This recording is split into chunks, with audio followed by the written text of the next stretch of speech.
I've just watched Grenfell Uncovered and it was a necessary but deeply upsetting documentary. It took me through a full range of emotions, but above all, I was left with overwhelming sadness and anger. Sadness for the 72 people, old and young, who lost their lives, for the families left behind, for the survivors, many of whom had to wait years to be rehoused, and some still struggle with inadequate or temporary housing today. And anger. Anger at a council that cut corners to save money, at manufacturers who knowingly sold unsafe cladding, at contractors who installed it anyway, and at a government that stripped back fire safety regulations, all at the expense of human lives. This nearly 2-hour documentary takes a deep dive into what happened. It features interviews with survivors, witnesses, and experts who expose the full horror of that night and the web of corporate greed, systemic neglect, and classist indifference that led to it. And nearly a decade later, justice still hasn't been served. The most harrowing part, how avoidable it all was.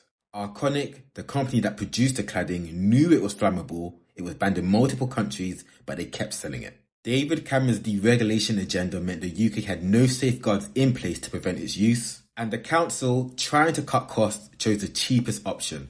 Safer zinc cladding would have cost them just £5,000 more, that's £40 per flat, but they went for the cheaper, deadly alternative. So many lives lost, and for what? To save £5,000. This documentary lays bare the brutal truth. Working class lives were treated as disposable, and you can't help but think, if the building had been full of wealthier residents, if it had been up the road in one of the borough's luxury flats, they would have absolutely chosen safety. What's even more shocking is that many high-rise council flats are still covered in unsafe cladding.